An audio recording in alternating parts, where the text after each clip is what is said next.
All right, let's talk about one of the wildest, most talked about moments of the entire Premier League season. Picture this, Liverpool versus Manchester City.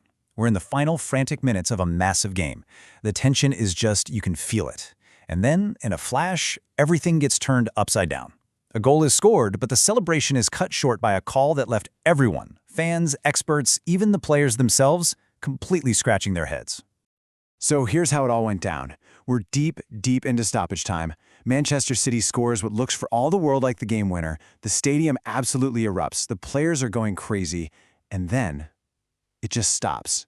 Total silence. The ref's got his finger to his ear, the celebration just fizzles out, and you see those three words that have become so familiar in modern soccer: VAR check.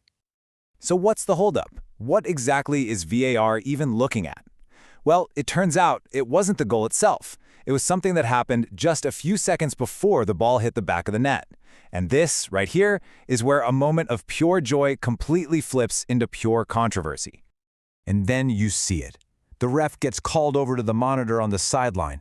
Now, you know when that happens, it's serious. It means the folks in the VAR room think they've spotted a potential clear and obvious error, and the whole game, the whole stadium, everyone watching at home, we're all just holding our breath. Okay, so after what feels like an eternity, the ref jogs back onto the field, but wait, he's not pointing to the center circle, he's not giving the goal. Instead, he reaches for his pocket, and what happens next is something I promise you, nobody, and I mean nobody, saw coming. And here it is, the final decision. The Manchester City goal wiped off the board, disallowed. But that's not even the half of it.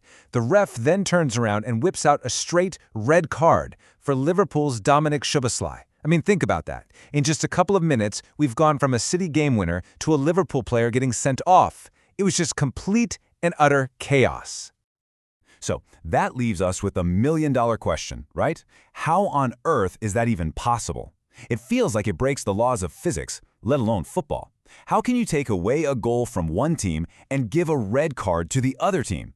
It sounds impossible, but believe it or not, it all comes down to a single, very specific, and pretty controversial rule. All right, let's get into the rulebook and unpack exactly how this decision was made. It's time to break it all down. The key to this whole thing is an acronym you've probably heard thrown around: DOGSO. DOGSO.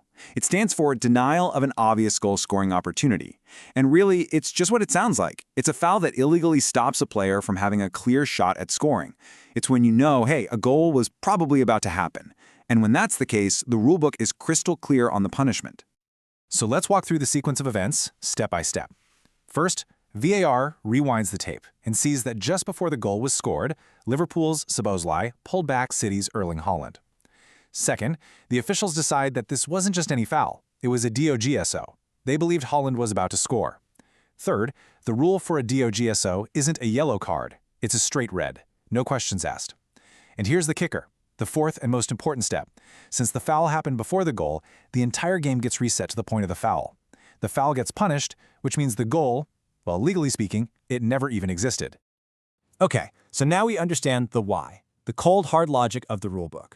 But as you can imagine, this decision kicked off a massive debate that goes way beyond the rules. It gets into the very soul of the game.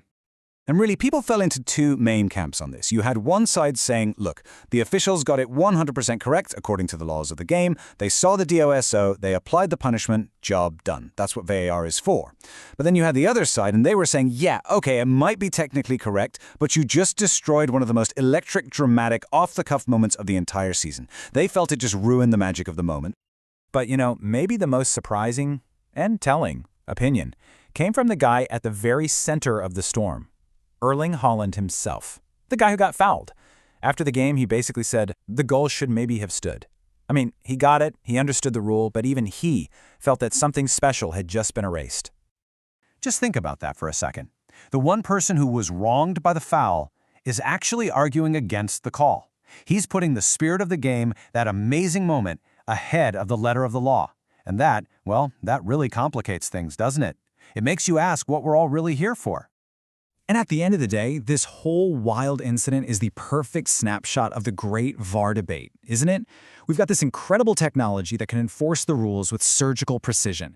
But in that chase for perfection, are we accidentally killing the very thing that makes us fall in love with football in the first place? That raw, unpredictable, human magic? So I'll leave you with this. Did VAR protect the rules that day, or did it kill the magic?